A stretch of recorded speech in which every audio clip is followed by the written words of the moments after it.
No domingo passado, nós compartilhamos sobre velejadores no vento do Espírito. Foi uma mensagem baseada em João, capítulo 3, versículos de 1 a 10, no diálogo entre Jesus com Nicodemos. E o próprio Senhor Jesus usou a figura do vento para falar do Espírito Santo que derramaria sobre nós. Então ele disse: Nicodemos, o vento sopra onde quer, ouve a sua voz, você não sabe de onde vem nem para onde vai. Assim são aqueles nascidos do Espírito.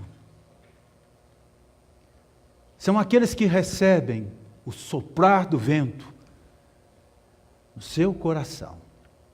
E hoje eu gostaria de compartilhar com os irmãos sobre mensageiros do vento. Se nós somos templos do Espírito Santo, e o Espírito Santo ele tem uma mensagem de boas novas, nós somos mensageiros do vento. Nós somos mensageiros do Espírito Santo. Eu acredito que todos vocês conhecem essa peça de decoração. Geralmente esta peça, ela fica na varanda, no alpendre das casas. E quando o vento sopra, elas fazem um barulho. Esta peça é chamada de mensageiro do vento. Algumas peças como essa são feitas de cristais, não é? E ficam ali anunciando que o vento está soprando, anunciando que o vento está exalando lá fora. O Espírito Santo ele age assim. Eis que estou à porta e bato, e ele quer entrar. Ele quer entrar para aquecer o lar, a família, os nossos corações. E na medida que nós recebemos esse vento, o sopro do Espírito Santo, nós nos tornamos mensageiros desse vento. E nós precisamos sair por aí, assoprando, reproduzindo esse vento na vida das pessoas, que é o vento de boas novas. Passar esse avivamento espiritual que nós recebemos para outras pessoas. De que maneira Deus fala conosco? Deus fala conosco exclusivamente através da sua palavra. Mas existe uma outra maneira de Deus falar conosco. Deus também fala conosco através de pressentimento. E pressentimento não é superstição.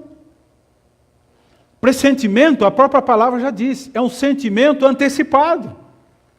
E aquela sensação que muitas vezes nós sentimos, de que alguma coisa boa, alguma coisa ruim vai acontecer. Eu tenho certeza que todos nós aqui temos isso. E dizem que as mulheres têm um pressentimento mais forte do que os homens. Olha, eu estava com um forte pressentimento.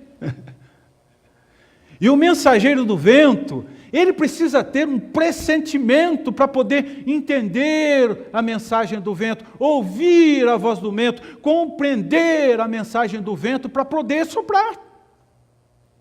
Tem que ser sensível ao sopro do vento do Espírito Santo. Quantas vezes nós, parece que tudo está ótimo, mas tem alguma coisa que está errada. O que será que está errado na minha vida? Parece que está tudo certo. E aquele pressentimento que parece que Deus não está muito feliz com a gente. Parece que a nossa relação não está muito boa. E é o Espírito Santo soprando. E a nossa relação com Ele, porque Ele é uma pessoa, nós já vimos isso domingo passado. Então os mensageiros do vento precisam ter pressentimento do vento. Um bom velejador, ele tem pressentimento sobre ventos norte, sul, leste e oeste. Vento terra, vento mar. Eu aprendi isso essa semana, que o vento terra, ele é muito mais perigoso do que o vento mar. Porque o vento terra empurra as embarcações para as profundezas, e o vento mar empurra para a praia. Os marinheiros sabem disso. Né? Mas para eu ser um bom mensageiro do vento, eu tenho que ter pressentimento, tenho que estar ligado, para poder entender o que é que o Espírito Santo está revelando na minha vida, para ser um bom mensageiro do vento. E eu gostaria de compartilhar com os irmãos nessa noite a experiência de um grande mensageiro do vento. Foi o primeiro mensageiro do vento na história da igreja, depois do Pentecostes, depois do avivamento que a igreja sentiu quando o Espírito Santo desceu em Atos capítulo 2. A igreja ainda se acomodou em Jerusalém. Foi depois desse mensageiro do vento que a igreja se espalhou para pregar o Evangelho. Quem teria sido esse mensageiro do vento? Vamos olhar no Evangelho, no livro de Atos dos Apóstolos, capítulo 7.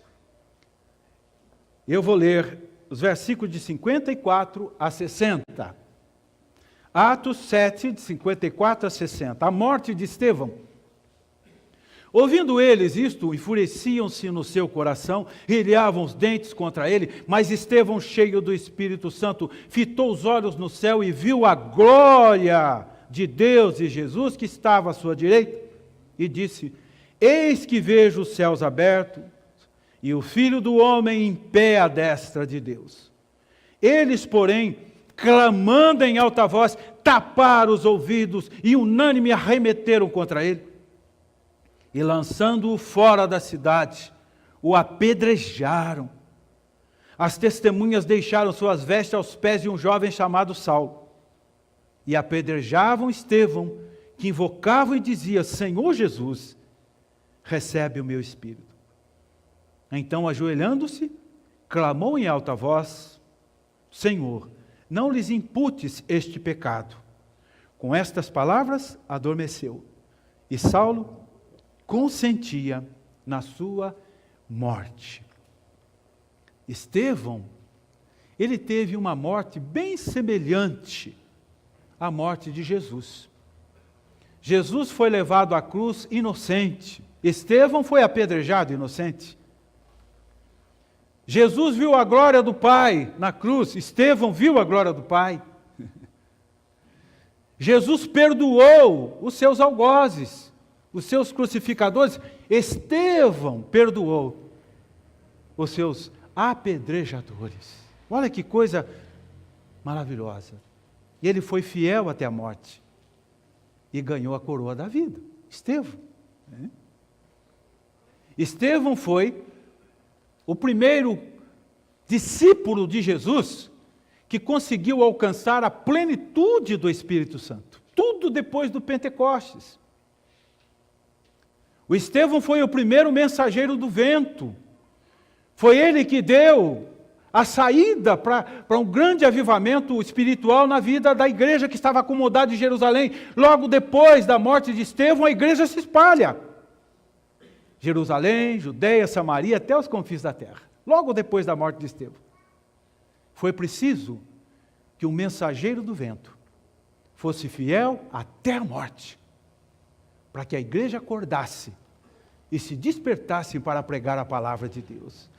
E eu gostaria de usar então a experiência de Estevão para destacar algumas virtudes dos mensageiros do vento.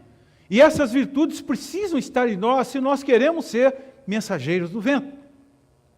Olhando para a experiência de Estevão, nós podemos dizer que a primeira virtude de um mensageiro do vento é a virtude da obediência. Obediência à voz do vento. E Estevão foi obediente e pagou um preço por isso. Ele foi obediente à sua missão, o seu chamado, a sua vocação. Qual era o chamado? Qual era a vocação de Estevão?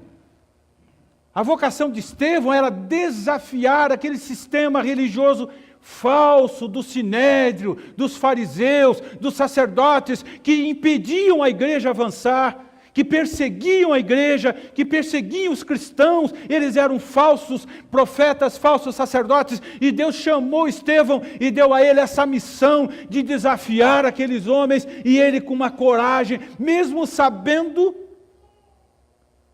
que aquilo poderia custar a sua vida, ele obedeceu. Ele obedeceu. E vejam, irmãos, com que intrepidez ele fez isso no versículo 51. Olha só a intrepidez de Estevão, a coragem. Ele estava cheio do Espírito Santo. Homens de dura cerviz, incircuncisos de coração e de ouvidos, vós sempre resistis ao Espírito Santo, assim como fizeram os pais, também vós o fazeis. Ele não se intimidou. Homens de dura cerviz, homens circuncisos de coração, vocês estão resistindo ao Espírito Santo, mas ele estava cheio do Espírito Santo. Por isso é que ele enfrentou aquele sinédrio, enfrentou aqueles sacerdotes, denunciou o pecado, denunciou a falsidade, mesmo sabendo que isso lhe custaria a vida. Que coragem! Por que será que a palavra de Deus incomoda tanto assim as pessoas?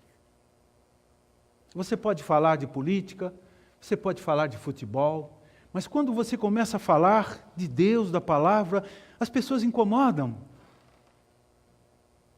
Como ele incomodou essa gente ao ponto de mandar matá-lo, apedrejá-lo? Sabe por quê? Porque o crente cheio do Espírito Santo, ele não fala por ele é boca. É o Espírito Santo que está falando. São palavras que denunciam o pecado. E nós incomodamos, porque não estamos falando por nós. É Ele que está nos usando. Mas infelizmente, muitos crentes com o tempo vão se afastando de Deus, vão se esfriando, vão ficando assim um pouco relapso com a palavra, indiferente com a igreja, escola dominical, vão ficando meio frio, mas o vento está soprando. Quem tem ouvido, ouça o que o Espírito diz à igreja. Os mensageiros estão lá fora, balançando, soprando. Eu quero entrar para avivar, para te aquentar, para te aquecer, para voltar ao primeiro amor, voltar ao que você era antes. Eu quero um avivamento espiritual na sua casa. Mas os ouvidos ainda estão tapados. E o vento está soprando. E só o vento do Espírito Santo pode aquecer o seu lar, a sua família. E agora eu quero voltar lá para os anos 60. Naquele tempo, os comerciais de rádio faziam um sucesso tremendo. Né? Quase não tinha muita televisão, então eram os comerciais de rádio. Então eu tinha o quê? Meus 10, 12 anos naquela época. E a gente gostava de ouvir as músicas de comercial. Mas eram bonitinhas as músicas, a gente guardava, decorava. E tem uma música que sempre no inverno fazia um sucesso tremendo. Eu tenho certeza que ninguém vai querer denunciar a idade, mas vão lembrar. Vão lembrar. E a gente decorava toda a música. Né? Começava assim, sabe, Melissa, olha que coisa maravilhosa. Né? De repente alguém batia lá fora, na porta. Do lado, tudo no rádio, a gente escutando isso. Né? Aí do lado de dentro, alguém perguntava, quem bate? Aí lá do lado de fora, respondia, é o frio, com aquela voz de assombração, sabe? Trêmula, é o frio. Aí do lado de dentro, a pessoa cantava. Aí você sabe a música, né? Não adianta bater, que eu não deixo você entrar. A casa pernambucana é que vai aquecer o meu lar. Vamos comprar franelas, lãs e cobertores, vamos comprar. A casa pernambucana, eu não vou sentir o inverno. Eu vou dar um microfone para a Marília cantar. Ela cantou inteirinho. Ela cantou inteirinha a música. O frio não pode entrar em casa. Mas o aquecimento do Espírito Santo, o vento do Espírito, ele não é frio. Pelo contrário, o vento do Espírito Santo, ele tira o ar frio de dentro de casa e ele entra como um ar quente. Ele aquece a nossa comunhão, ele aquece a vida conjugal, ele aquece a relação pais e filho, ele aquece a nossa vida espiritual. E de repente nós começamos a ler a Bíblia de novo, a orar, a fazer culto doméstico, vamos para a escola dominical, vamos para a igreja. Mas tem que deixar o Espírito Santo entrar. Eis que estou à porta e bato. O vento está soprando lá fora, né? Está lá. Você está ouvindo. Mas não dá. Aqui não dá. Nós não temos tempo. Nós temos rede social, nós temos televisão, nós temos games, nós temos uma série de entretenimento. Deixa o Espírito lá fora. Não estamos tendo tempo para Deus. E nós estamos precisando de um avivamento espiritual. Tudo que temos que fazer é obedecer. No dia 7 de maio, aquela modelo chamada Bittencourt, Carolina Bittencourt, ela morreu afogada quando atravessava um barco à vela de São Sebastião de Ilhabela. E depois os noticiários disseram que o marido dela é um excelente navegador. Só que ele não obedeceu o vento. Disseram para ele, não faça essa travessia. Os ventos não são favoráveis, respeita o vento. Deu ouvido. Mas ele desafiou. E o barco virou. O vento está soprando, irmãos. Nós não podemos desobedecer. Deixa o vento entrar para aquecer o seu lar, a sua família. A segunda virtude do mensageiro do vento é a virtude da resistência. Resistência às adversidades, resistência às provações, às aflições que a vida trazem para nós. Nada pôde deter Estevão diante daquela tribulação forte que levaria à morte. Atos 1:8, todos os irmãos conhecem de cor, né? E recebereis poder ao descer sobre vós, para ser minhas testemunhas. Será que os irmãos se lembram o que significa a palavra testemunha no original na Bíblia? Mártires. Sereis os meus mártires. Poder para ser mártir, força, capacidade. E quanto mais cheios do Espírito Santo, mais poder, mais força para levantar, decolar e voar por cima das crises. Como é que aqueles aviões gigantescos decolam? É a força do vento. É o poder do vento. Esta semana eu estava lendo sobre o maior avião que existe. Stratolang, acho que o Denis já ouviu falar, né? Diz que é o avião mais poderoso, mais pesado que existe. Esse avião carrega 1.500 pessoas ou 250 toneladas? Como é que um avião desse sobe? E a força do vento, é o poder do vento. Então, quando Jesus disse lá, recebereis poder, ao descer sobre vós o vento, ao descer sobre vós o Espírito Santo, é esta força, é esse poder que nos ajuda a decolar, a voar por cima das crises. Nada pode deter um crente cheio do Espírito Santo. Agora vejam, meus irmãos, a reação dos adversários de Estevão, no versículo 54. Ouvindo eles isto, enfureciam-se no seu coração, rilhavam os dentes.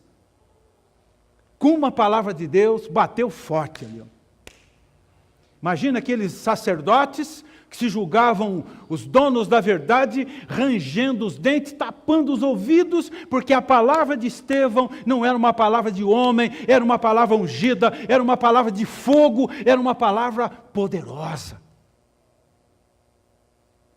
Incomodou aqueles homens. Nem nada pode deter um crente cheio do Espírito Santo. Eu acho que vocês que gostam de ler, né? Eu acho que sabem que um dos presidentes norte-americanos, que foi um dos homens mais influentes, chamava Roosevelt. E uma cadeira de roda não pôde interferir, não pôde deter que ele governasse os Estados Unidos. Uma cadeira de roda. E quando as coisas se complicavam ali na Casa Branca, sabe o que Roosevelt fazia? Ele chamava os intercessores, chamavam pastores lá na Casa Branca. Enchia de homens de Deus ali na Casa Branca e dizia: eu estou nessa cadeira e eu quero emprestar os seus joelhos, dobrem os joelhos no chão. Então hoje, quando as pessoas dizem: os Estados Unidos é a maior economia do mundo, pode ter os seus defeitos, mas eles oram, eles buscam a Deus. E o nosso país tem tudo para dar certo, porque eu nunca vi um presidente eleito orar, agradecer, e dizer: Deus acima de tudo, Deus acima de tudo. Por pior que seja esse presidente, alguma coisa boa vai acontecer. Nada pôde deter Roosevelt. Nada pôde deter Beethoven, nem a surdez. Eu não sei se os irmãos sabiam, arranjaram uma junta médica de 5 psiquiatras para tentar impedir a vida de Albert Einstein. Achava que ele era louco. Mas ele se tornou um dos cientistas mais importantes da história. E o John Bryan, que escreveu o Peregrino, foi preso. A prisão não impediu que ele escrevesse o livro que foi mais lido do que a Bíblia na história, Peregrino. Nada impediu. Paulo naquela cadeia, naquele calabouço de Roma, escrevendo as cartas. Nada pode deter um crente cheio do Espírito Santo. Nada pode impedir. E eu gosto muito de ler as experiências de Charles Spurgeon, que é um pregador inglês, que eu me inspiro muito no ministério dele, do século XIX. Um homem cheio do Espírito Santo. E uma das histórias, experiências que ele conta do ministério, né? Ele diz que seu ministério foi muito mais promissor, produtivo, durante 10 anos, quando a esposa dele estava acamada. E ele dividia, então, cuidado da esposa e do ministério, cuidado da esposa e do ministério. E diz que um dia ele estava com a esposa na sala, era uma noite muito fria, diante da lareira, ali, aquecendo. Aí, de repente, os gases do fogo, da lenha, né? Os gases da lenha, produziram um gemido, um chiado grande, triste. Aí a esposa dele disse para ele: se até a lenha, quando está sendo queimada, ela pode cantar, por que nós também não podemos cantar diante das tribulações? E começar a cantar. E cantar a noite toda. Igual Paulo e Silas lá na prisão. Nada impede a obra de Deus na vida de um crente cheio do Espírito Santo. Nada pode deter. Estevão estava lá. Eu vou morrer, eu sei disso. Mas eu não vou desistir. O fabricante de violino queria fabricar um violino que fosse mais resistente do que um Stradivarius. E aí ele começou a pesquisar madeira, envelhecer madeira, até que alguém chegou com uma madeira forte, sólida, que ele não conhecia. Ele disse: essa é uma madeira perfeita para fazer o violino que eu quero fazer. Mas eu quero saber onde foi que você arranjou essa madeira. E a pessoa então levou esse fabricante até uma colina, o cume de uma montanha. Era um lugar onde poucas árvores se desenvolviam por causa das temperaturas complicadas naquele lugar. Poucas árvores cresciam. E se aquela cresceu, é porque ela resistiu, suportou. Não se forma um mensageiro do vento como plantar eucaliptos, porque eucaliptus morre logo, corta logo, vai fazer papel. Mensageiro do vento tem que ser como um carvalho, né? Resistente, forte. E nós somos tão frágeis. Por isso que Paulo disse, eis que eu tenho um poder nesse vaso de barro. A excelência desse poder é do Espírito Santo de Deus que está em mim, que me faz forte para resistir todas as tempestades. Quanto maior as provações, eu digo tudo posso naquele que me fortalece. O poder de Deus se aperfeiçoa nas minhas fraquezas. Quando eu estou fraco, eu estou forte. Porque eu estou cheio do Espírito Santo. Resistência. Resistência. Terceira virtude do mensageiro do vento é a virtude da recompensa. De poder ver, sentir a recompensa, vale a pena sofrer por amor a Jesus. Sabe qual é a pior de todas as dores? Isso eu aprendi lendo um grande escritor, psiquiatra, que viveu no tempo de concentração, lá em Auschwitz, chamado Dr. Viktor Frankl. E ele, em seus livros, Em Busca do Sentido, ele diz que a pior de todas as dores, vocês imaginam? Qual é a pior de todas as dores? E ele ainda vai mais longe, ele diz a pior de todas as dores juntas. Sabe qual é? É a dor sem sentido. É a dor inútil. Às vezes você vê jovens, adolescentes, morrendo cadavéricos do crack, das drogas. É uma dor sem sentido. Mas eu tenho certeza que todos os pais aqui, todas as mães aqui, que já sofreram tanto pelos seus filhos, estão dispostos a dizer, estou pronto para sofrer ainda mais. Essa dor faz sentido. Sofrer pelos filhos, sofrer pelos netos. Que vem a dor. Ah, você precisa de um rim? Está aqui para você. Eu tenho certeza que os pais e as mães aqui dariam até o coração. Essa é uma dor que faz sentido. Vale a pena sofrer pelos filhos, pelos netos.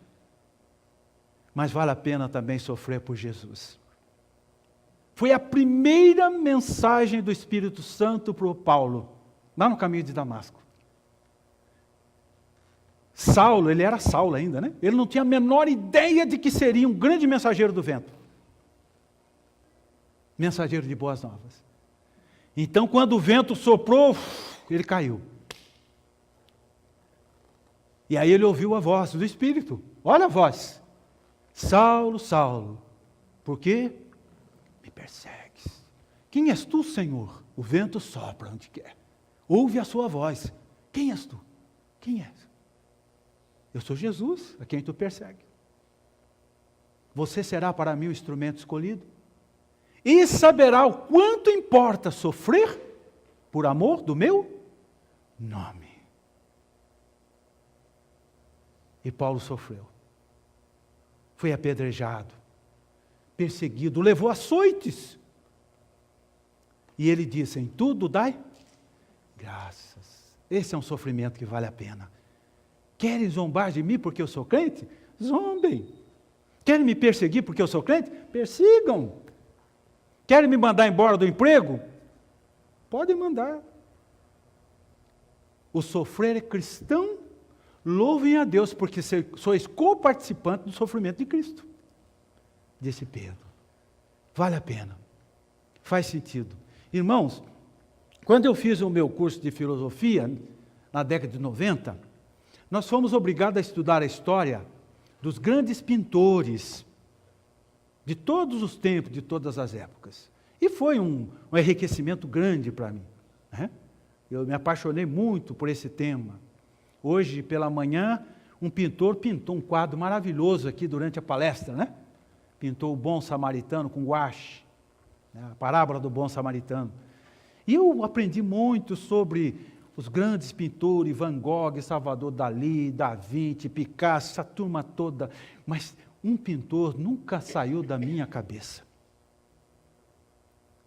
que foi o Pierre Renoir, francês. Sabe por quê? Porque ele era conhecido como o pintor das lágrimas. Porque ele pintava muitas vezes chorando, sabe, dona Aracema? Ele tinha artrite nos dedos, artrite nas mãos. Ele sofria cãibra, de dores de cãibra quando estava pintando. E ele ali pintando, chorando. E as pessoas se aproximavam dele e perguntavam, por quê? Por que pintar sofrendo desse jeito? Qual é a recompensa disso? E ele sempre respondia, a recompensa é fazer bem para a humanidade. A minha recompensa é ver as pessoas contemplando a beleza da minha obra. É ver as pessoas admirando as minhas obras. É ver as pessoas até chorando de emoção quando olham para os meus quadros. Essa é a recompensa. Estevão teve uma grande recompensa. E sabe qual foi a grande recompensa de Estevão? Será que ele teve essa recompensa? Versículo 55. Mas Estevão, cheio do Espírito Santo, fitou os olhos no céu, e o que foi que ele viu? A glória de Deus, Jesus que estava. Irmãos, será que para nós que somos crentes, teria maior recompensa do que essa? O semblante de Estevão naquela hora. Imagina o semblante de um crente, cheio do Espírito Santo, partindo para a glória. Eu já vi. É um semblante sereno. Eles não podem falar, porque Paulo viu também a glória. Mas se eles pudessem falar, eles diziam, olha, vocês não queiram saber o que eu já estou vendo. E partem serenamente para a eternidade. É a partida do crente cheio do Espírito Santo. Mas se não estiver cheio do Espírito Santo, Jesus me deixa ficar, tá bom aqui, eu quero... Apavora. Mas se estiver cheio do Espírito Santo, ele vai em paz. Porque ele sabe que ele está indo para os braços de Jesus. E a outra recompensa, essa foi a recompensa de Estevão na glória. Mas ele também teve uma recompensa por ter sofrido na terra. Olha só, hein? A recompensa que ele teve aqui na terra.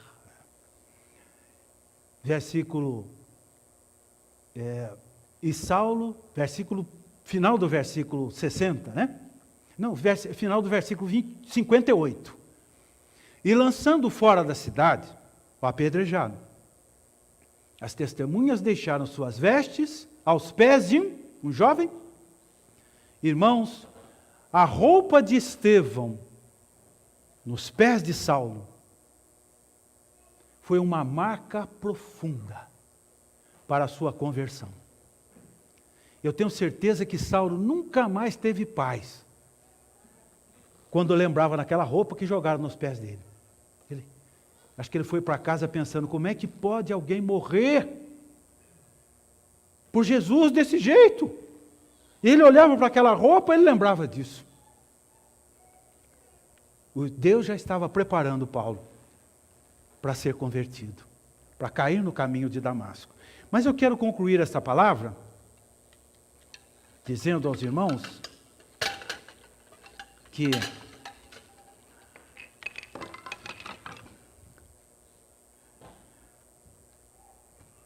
nós só enxergamos o lado do avesso das provações e das tribulações. Mas o Espírito Santo de Deus nos ajuda a revelar o outro lado. Eu quero terminar lembrando a visita que um pastor fez para uma jovem que havia perdido o pai e ela estava muito revoltada com Deus, revoltada com Deus. E ela começou a ter problemas emocionais fortes. E nas suas terapias, ela foi aconselhada a fazer esse trabalho. Vocês conhecem esse tipo de trabalho? Arraiolo. Foi uma terapia que disseram, faça bastante arraiolo. E ela estava em casa fazendo arraiolo. né? E um pastor foi visitá-la. Começou a conversar com ela. E ela reclamou, lamentou, desabafou. Aí o pastor pediu o tapete que ela estava fazendo, né? Empresta um pouquinho o seu tapete. Pegou o tapete. O que você acha da sua obra? Você gostou da sua obra? Qual é a sua opinião? Ela disse, pastor, eu não posso dizer nada. O senhor está mostrando a obra no avesso. Ele disse, pois é assim que você está olhando. Todas as suas provações e tribulações. Mas o Espírito Santo de Deus, ele nos revela o outro lado da vida. O que Deus está preparando para a sua vida. O que Deus está preparando para o seu coração. Ele quer fazer de você uma obra maravilhosa. Um quadro maravilhoso, apreciado pelas pessoas. Ele quer fazer de você um crente cheio do Espírito Santo. Mas não se faz um quadro sorrindo. Esse quadro tem que ser através das experiências que nós passamos. Mas infelizmente, quando o crente está morno, frio, abatido, ele só consegue enxergar o lado do avesso nas suas provações, o lado do avesso na vida. E aí ele entra num quadro de profunda murmuração. Mas eu quero deixar com os irmãos então nessa noite, essas virtudes, que são virtudes do mensageiro do vento. E que nós possamos caminhar com a busca desse avivamento espiritual nas famílias, para que esse avivamento chegue até nós, e que nós possamos ser uma igreja cheia do Espírito Santo.